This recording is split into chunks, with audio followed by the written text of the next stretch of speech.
Notre droit de faire l'article au-dessus des grands a donc à certains 21 janvier 1793, après une parodie de jugement, le verdict le faisait tout à l'heure. Était exécuté sur la place royale, rebaptisée place de la Révolution. Le son royal était versé sur le sol parisien, provoquant une réelle fureur de tout le royaume abandonné. Voici le crime et ne s'est pas développé à puissance de 39 ans, une sélection patriotique dont chassa les traîtres en Vendée et ailleurs, en multipliant les populicides, l'on précipita la France contre toute l'Europe, sera la cause de destruction irréversible que nous subissons encore aujourd'hui même les conséquences. Car la révolution n'a tué le roi que pour mieux s'en prendre au royaume. Et pour que le crime fût parfait, il fallait aussi supprimer les témoins. Surtout qu'il y en avait beaucoup et que certains ont heureusement survécu. Mais le plus grand crime peut-être, et c'est cela que l'on reconnaît, la nature totalitaire d'un régime, c'est bien d'avoir falsifié l'histoire, de l'avoir plié aux décisions des nouveaux maîtres, afin de changer le cœur des hommes. Pour réconcilier la France avec son histoire, sortir d'une langueur collective entretenue par les mandarins d'histoire, dont la médication consiste à maintenir les Français dans l'amnésie. Et pour cette tâche, ils ne sont pas destinés sur les moyens. L'éducation dite nationale du gros budget de l'État, comme la plupart des médias et d'innombrables institutions, sont constamment mobilisés pour nous faire croire que nous vivons une époque épatante, loin des ténèbres de l'ancien régime.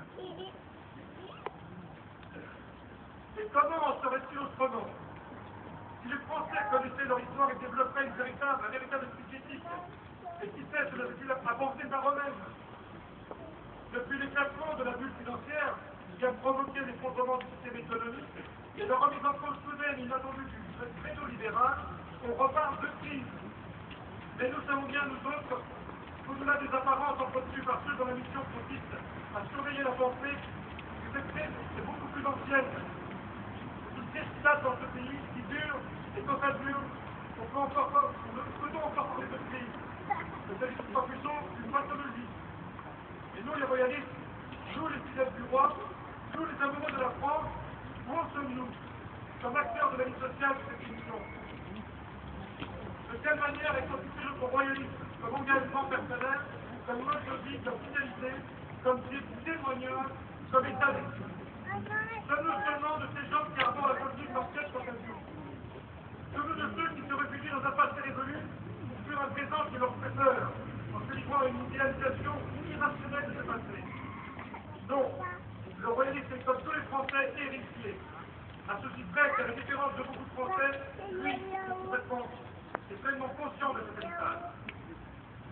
Il s'agit de puiser dans l'histoire la matière et les raisons de croire à l'avenir. Un avenir sur lequel nous devons mobiliser nos compatriotes. Il n'y a pas de royalisme sans royaume à défendre, sans royaume à aider. On ne peut non plus se contenter, par un traité d'Arnaud, de se comporter comme de jeunes réalistes qui découvraient une logique nationaliste très comprise, avec la satisfaction intellectuelle et la certitude de notre force.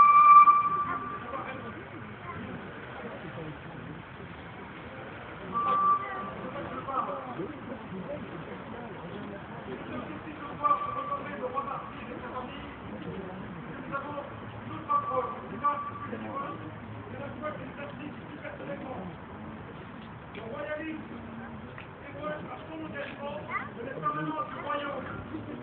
Même si la Révolution a tué le roi Louis-XIV, qui a servi le régime républicain avec toute liberté de leur connexion, elle n'a pas tué le royaume de France. Le royaume est là selon lui, depuis le 15 siècle de patiente construction. C'est un héritage, c'est une civilisation, c'est une œuvre. Et pour rendre le royaume présent au monde, il faut restaurer en nous notre royauté intérieure, comme le rappelait César Henri de Saint-Just. Notre royauté intérieure était même souvent bien enfouie sous les contraintes du siècle qui conduisent à la perte de sens et d'espérance. En effet, cet ordre social auquel nous aspirons et dont nous exprimons la légitimité politique par ailleurs est en fait une aspiration à l'harmonie. Ce qui suppose de l'action de travailler à la recouvrance du royaume, commençant par trois.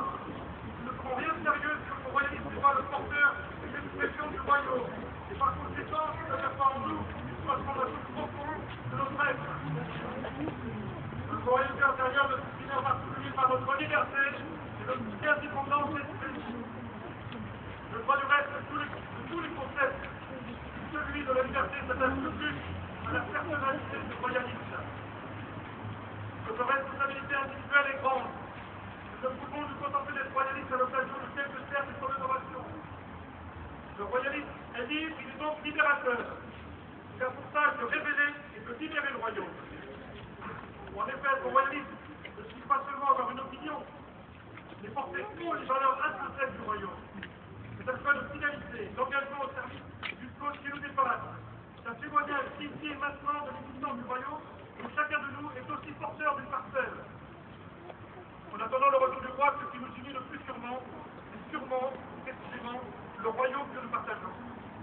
Et dès lors que nous avons respecté ce climat, nous ne nous appartenons plus, et chaque parole que nous prononçons, chaque acte que nous posons, sont autant de manifestations de la permanence de ce royaume auquel nous voulons rendre son roi. La liberté d'esprit suppose une certaine hauteur de vue, un esprit critique, une capacité à ne pas rester prisonnier des ordres sur les grandes certitudes. Penser juste, penser clair et marcher droit, ça veut dire ne pas être prisonnier des coteries, des modes, d'influence sociale, fut-il aristocratique. Le royalisme se combat pour le royaume tout entier, pour rendre le royaume aux Français et rendre le roi au royaume. Dès lors qu'on admet que l'image du royaume enfoui peut être libérée de son opacité, on doit admettre également que les peuples de France peuvent être libérés de leurs horizons idéologiques teintés de conformisme, de perte de sens et de frénésie consommatrice.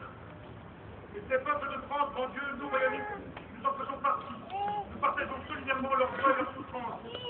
Le royalisme est dans le peuple, il est du peuple.